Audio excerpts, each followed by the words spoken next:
मैं विजय पेशे से एक बिजली वाला हूं। उस रात मैं और मेरी पत्नी सोए ही थे कि तभी एक जोर की आवाज हुई और बिजली चली गई। तो मैंने सोचा जाकर देख आता हूं कि आखिर दिक्कत क्या हुई है। तभी मेरी पत्नी कविता बोली, अभी जाना जरूरी है क्या? हाँ, बिजली गई है तो मुझे ही देखना होगा ना। हाँ, पर अभी जाने की क्या जरूरत है? सुबह भी तो जा सकते हो ना। क्यों? अभी जाने में क्या दिक्कत है? ट्रांसफॉर्मर बूढ़े पेड़ के पास है, पता है ना? हाँ तो आपने बूढ़े पेड़ के बारे में नहीं सुना क्या? रात को कोई नहीं जाता है वहाँ। वो इलाका ठीक नहीं है। अरे थोड़ा सा काम है बस। बात थोड़े से काम की नहीं है। रात के वक्त वो जगह बिल्कुल ठीक नहीं है। भूल गए 1 साल पहले उन 2 लोगों का क्या हुआ था? किस हालत में मिले थे दोनों? बेचारों को देखकर ऐसा लग रहा था कि किसी ने उनका खून निकाल लिया हो। मेरी बात मानो, सुबह चले जाना, अभी मत जाओ। पर अभी 10 ही बजे हैं। 1 घंटे के अंदर तो मैं वापस भी आ जाऊंगा। आप मेरी बात क्यों नहीं समझते हो? गांव के लोग पागल थोड़े ही हैं जो उस जगह से डरते हैं। कभी देखा है किसी को वहां जाते हुए?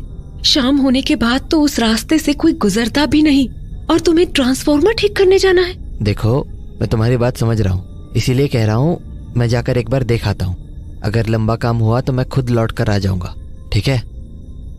ठीक है। अगर आप 1 घंटे में नहीं लौटे ना तो मैं वहां आ जाऊंगी, याद रखना। आ जाऊंगा। अब चलता हूँ। तो मैं बूढ़े पेड़ वाले ट्रांसफार्मर के पास जाकर उस पर काम करने लगा। काम करते हुए मुझे लगभग 1 घंटा हो चुका था और अब तक मैं 4 बार फ्यूज बदल चुका था। पर हर बार फ्यूज लगाते ही एक बड़ा स्पार्क होता और फ्यूज जल जाता। मुझे समझ नहीं आ रहा था कि दिक्कत कहाँ आ रही है। तो मैं फिर से उस फ्यूज को बनाने में लग गया। मेरा सारा काम का सामान नीचे रखा हुआ था, तो हर बार मुझे नीचे उतरकर अपनी ज़रूरत का सामान उठाना पड़ता था और फिर वापस ऊपर चढ़ना पड़ता था। रात धीरे धीरे गहराने लगी थी और इसका अंदाज़ा मुझे आसपास के सन्नाटे से लग रहा था। चारों तरफ अजीब सी शांति फैली हुई थी। तभी पास वाले बरगद के पेड़ से ढेर सारे पत्तों के हिलने की आवाज़ आई और फिर सब कुछ शांत हो गया। मैं सहम के उस पेड़ की ओर देख रहा था, क्योंकि मेरे मन में अब भी मेरी पत्नी की कही हुई बातें चल रही थीं, जिस वजह से मेरे अंदर थोड़ा डर बैठ चुका था। पर फिर मैंने अपना ध्यान भटकाया और फ्यूज़ बनाने लगा। मैंने मन बना लिया था कि इस बार फ्यूज़ नहीं लगा तो मैं अपने घर चला जाऊंगा। मैंने फ्यूज़ दोबारा लगाया और कुछ देर इंतज़ार किया, पर कुछ भी नहीं हुआ। तो मुझे लगा काम हो गया है। तभी एक स्पार्क हुआ और वो फ्यूज़ दोबारा जल गया। मैं अब चिढ़ने लगा था। अरे यार, क्या हो रहा है? मैंने सोचा अब ये काम कल ही पूरा करना पड़ेगा। तो मैं सीढ़ियों से नीचे ही उतरने वाला था कि तभी मुझे किसी के कदमों की आवाज़ आती हुई सुनाई पड़ी। मुझे समझ आ गया था कि वो मेरी पत्नी ही है। तो मैंने मुस्कुरा कर कहा, तो तुमसे इंतज़ार नहीं किया गया ना? मैंने सोचा था देरी हो रही है तो इस ट्रांसफार्मर को कल ठीक कर दूंगा, पर अब तुम आ ही गई हो तो नीचे थैले से तार पकड़ा दो। पता नहीं इस फ्यूज़ को क्या हुआ है। 5 बार ठीक कर चुका हूँ, फिर भी कुछ ना कुछ खराबी आ जा रही है। हाँ, अरे ये वाली तार नहीं, वो तांबे वाली दे दो। मैं कुछ देर इंतज़ार करता रहा, पर कविता ने मुझे तार नहीं दिया। तो मैंने उससे कहा, अरे क्या करने लगी, तार तो दे दो, फिर कहोगे देरी हो रही है। पर उसने कोई जवाब नहीं दिया। तो मैंने फिर से बोला, कविता।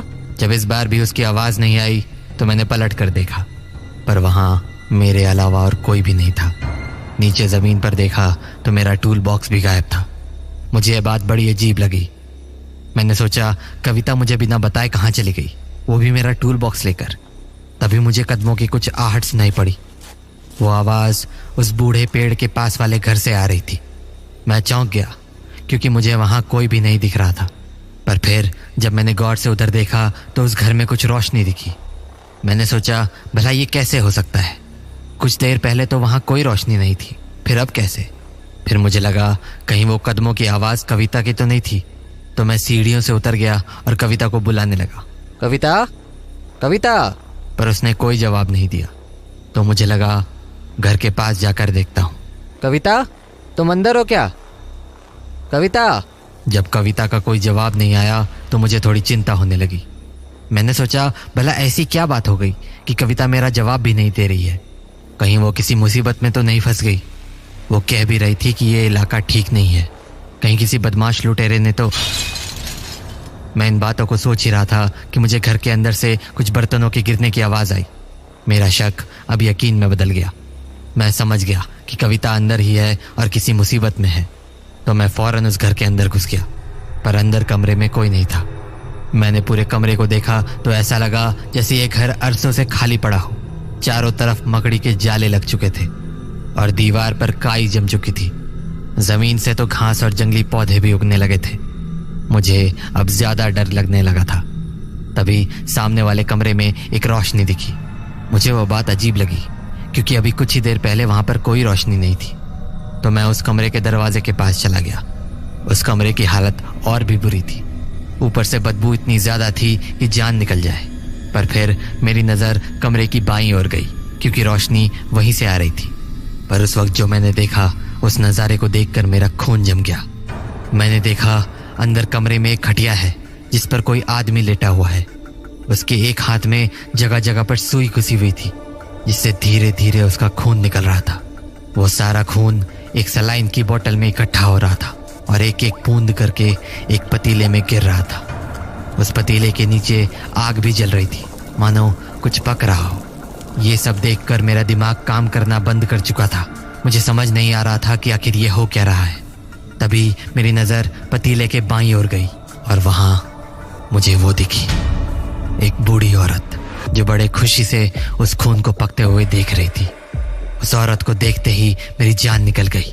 मुझे कविता की सारी बातें याद आने लगी और मैं खुद को कोसने लगा कि ना जाने क्यों मैं आज रात ट्रांसफार्मर ठीक करने आया। मेरी धड़कनें इतनी ज्यादा बढ़ गई थी कि मैं किसी भी पल गिर सकता था। अब मुझे सबसे पहले उस घर से निकलना था। तभी मेरे कंधे पर किसी ने हाथ रखा। पलट कर देखा तो वो वही औरत थी। उसने मुझे कुछ देर तक देखा और अजीब से हंसते हुए अपनी छड़ी से सामने वाले कमरे की ओर इशारा किया। जब मैंने दोबारा उस कमरे की ओर देखा तो मेरे होश उड़ गए। उस खटिया पर जो आदमी लेटा हुआ था वो कोई और नहीं बल्कि मैं खुद था। डर के मारे मेरी आवाज तक निकलनी बंद हो गई। मैं बस उस खटिया पर खुद को देखे जा रहा था। तभी मुझे उस बुढ़िया की हंसी सुनाई दी। उसकी खून जमा देने वाली हंसी सुनकर मुझे समझ आ चुका था कि अब मेरी जान बचनी मुश्किल है।